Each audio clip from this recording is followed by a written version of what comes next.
Frères et sœurs, dans cette vidéo, on va parler un peu du salafisme. Alors j'ai écrit dans mon ordinateur pas mal de trucs. Le salafisme, c'est un mouvement qui consiste à dire suivons les pieux prédécesseurs, retournons à l'origine de l'islam, essayons de chasser toutes les innovations, faisons comme les salafs, par exemple, n'interprétons pas les versets, les hadiths, ou en tout cas, les salafs ont interprété en fait quand il le fallait. Par exemple, Ar-Rahmanu ala al-arsh istawa. Allah a fait le istiwa au arsh. Les salafs n'essayaient pas d'expliquer ce que ce verset pourrait vouloir dire. Ils disaient juste Allahu alam. Il disait, nous on croit ce qui est raconté dans le Coran, on n'interprète pas pour dire ce que ça pourrait vouloir dire, on ne cherche pas le pourquoi du comment, on dit Allah a effectivement fait le istiwa, par exemple dans cet exemple, au arsh, mais comment il l'a fait? Réponse des pieux prédécesseurs, Allahu alam. En fait, c'est après cette époque que les imams comme Imam Maturidi ou Imam Ash'ari ont commencé à plus interpréter les choses, car comme il y avait pas mal de fitna qui commençaient à naître dans la Ummah au niveau de la Akida, par exemple, il commençait à avoir des gens qui refusaient le destin, les attributs d'Allah, etc. Il fallait leur donner une réponse à ces gens-là. Jusque-là, tout va bien. Si c'est de cette façon qu'est compris le salafisme, ça va. Et si le salafisme ne refuse pas ce que les khalefs ont mis en place, comme l'Aqida Maturidiya ou Ash'ariya, ça va aussi. Khalef, ça signifie les générations de savants après les salafs. Mais par contre, dans le groupe des salafiyya, il y en a qui ne sont plus partiellement sunnites, car ils ne respectent pas certaines des règles du ijma', c'est-à-dire le consensus des quatre grandes écoles, donc le consensus en fait des salafs. Et justement, moi, dans cette vidéo, c'est ce genre de salafisme que je veux critiquer. Pourquoi je dis ça? Parce que certains salafistes refusent par exemple ce qu'a mis en place Imam Maturidi ou Imam Ash'ari, comme si c'était des innovateurs, comme si Imam Maturidi et Ash'ari n'ont pas respecté la Akida des pieux prédécesseurs, et comme s'ils avaient, selon leurs envies, mis en place des nouvelles Akida.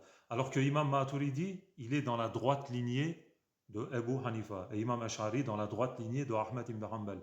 Oui, Imam Ash'ari était malheureusement avant du Mu'tazila, mais il a renoncé à cette voie. Vous savez, le groupe qu'on appelle Mu'tazila, ce sont ceux qui refusaient les attributs d'Allah, ceux qui refusaient le destin, ceux qui disaient que les versets du Coran étaient créés, alors qu'en réalité, dans le sunnisme, on accepte les attributs d'Allah, on accepte le destin, et on dit que les versets du Coran sont incréés, comme en fait Allah et ses attributs.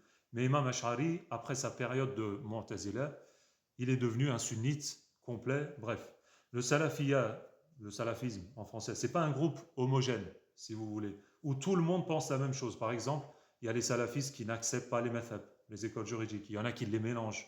Il y en a qui n'acceptent pas le tasawwuf. Il y en a qui sont à fond dans le takfir.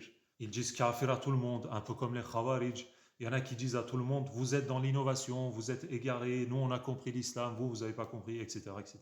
Il y en a qui sont tellement extrémistes qui vont faire la guerre avec les groupes terroristes parce qu'ils ont complètement mal interprété les versets ou les hadiths, ou alors ils sont endoctrinés, ou alors ils sont tombés dans une doctrine des khawarij, etc. Mais bon, ça c'est le cas extrême. C'est pour ça que je disais que ce n'est pas un groupe homogène. Tout est mélangé des fois. Après, si le salafisme ne contredit pas les préceptes du sunnisme, il n'y a pas de souci. Mais si ça commence à raconter des choses que même les salafs eux-mêmes n'ont pas dit, là, il y a un gros souci. Le plus connu des savants qui se revendiquent du salafisme, c'est le fameux Ibn Taymiyyah. C'était quelqu'un qui se disait salafiste, mais qui était de l'école de Ahmad ibn Hanbal. Mais c'était un réformiste, et c'était un anthropomorphiste, c'est-à-dire ceux qui font ressembler Allah à l'être humain. Il a dit des choses qu'aucun salaf, et même Ahmad ibn Hanbal, n'ont jamais dit. L'école de Ahmad ibn Hanbal s'est divisée en fait en deux catégories. Au niveau de la Akida, ceux qui étaient d'accord avec le tajsim et le tashbih, c'est-à-dire avec l'anthropomorphisme, et ceux qui étaient d'accord pour donner une direction ou un lieu à Allah, etc. Ibn Taymiyyah faisait partie de ce groupe. Cette Akida de tashbih et de tajsim, elle était déjà présente en fait au temps des salafs, mais c'était une minorité qui croyait à ça. D'ailleurs, Abu Hanifa a dit que cette Akida était bid'a, c'était une innovation et qu'elle était venue d'ailleurs chez les salafs, il n'y avait pas ça au début. Et il y a un deuxième groupe de Akida de l'école de Ahmad ibn Hanbal qui était dans la droite lignée du sunnisme, qui disait, par exemple, Laysa kamithlihi shay'un, il n'y a rien qui ressemble à Allah. Ou alors, Fala tadribu lillahi al-amthala, n'attribuez donc pas à Allah des semblables. Donc, aucun lieu, aucune direction ne peut lui être donné à Allah, et Allah n'a pas d'œil ou alors n'a pas de main comme nous, n'a pas de jambes comme nous. Tout ça, ce sont ses attributs. Il n'est pas au ciel, il n'est pas assis sur l'arche, etc., etc. Et d'ailleurs, petite précision, le fils de Ahmed ibn Hanbal, Abdullah, était aussi dans le tajsim et le tashbih, et d'ailleurs il nous dit que son père aussi était d'accord avec ces idées de donner un lieu à Allah, mais ça c'est pas vrai. En fait, il y a des choses chez Ibn Taymiyyah à prendre, certes, c'est un grand savant, mais il y a beaucoup de choses aussi qui ne correspondent pas avec le consensus, le ijma' des savants sunnites. Pourquoi j'ai dit que c'était un réformiste Ibn Taymiyyah? Parce qu'il a dit des choses des fois qui ne collaient pas du tout avec ce que les savants sunnites défendaient. Par exemple, il dit que la punition en enfer va un jour prendre fin, pour toujours.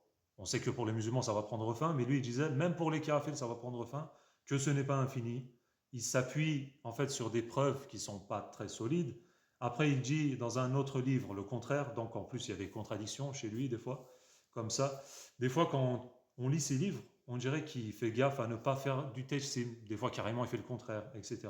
Il dit que Allah, il est assis sur le arsh. Il interprète comme ça, en fait, le mot istiwa. Alors que même Ahmad ibn Hanbal, dont Ibn Taymiyyah est censé suivre, nous dit à ce sujet, istawa kama dhakar, Allah a fait le istiwa comme il le dit dans le Coran, effectivement, c'est noir sur blanc écrit dans le Coran, la kama yarturu lil bashar. Mais pas comme les gens s'imaginent la définition de istiwa. Donc en gros, Ahmed ibn Hanbal nous dit Allah il a fait le istiwa, ça ok, mais nous ne connaissons pas la kayfiyya, comment il a fait le istiwa. Nous ne le savons pas. Et Ahmed ibn Hanbal nous dit aussi que le mot istiwa c'est un attribut d'Allah. Après je sais que Imam Malik a dit al-istiwa ghayr majhul wal kayf minhu ghayr ma'kul wa su'al anhu bid'a. Ça d'accord, mais ce que les imams des 4 messèbs ont dit, on verra dans une autre vidéo, Inch'Allah. Ibn Taymiyyah, il dit que Allah, quand il parle, il a une voix. Et il parle avec des lettres comme nous. Ça aussi, c'est une invention de sa part. Tout ça, ce sont des pensées des mujassima, des mushabbihah, ceux qui font ressembler Allah à l'être humain. Alors que l'extrême majorité des sunnites n'ont jamais accepté de faire ressembler Allah aux êtres créés, de lui donner un lieu ou une direction ou un temps. Vous savez, les idées de Ibn Taymiyyah, depuis qu'il les a lancées au XIIIe siècle jusqu'au XVIIIe, pas beaucoup de savants n'en parlaient, parce que beaucoup de ces idées n'étaient pas reconnues par la majorité des musulmans. Mais une fois que Muhammad ibn Abd al-Wahhab au XVIIIe siècle a ravivé le feu des idées de Ibn Taymiyyah, aujourd'hui cette propagande a fait le tour du monde et les savants sunnites se taisent, malheureusement, et on les entend pas beaucoup. Ou alors ils n'ont pas la chance de s'exprimer. Rien que dans les librairies en France, vous ne voyez que des livres de Al-Fawzan, Sheikh Albani, Ibn al-Uthaymin, tous ces imams qui font la propagande des idées wahhabites.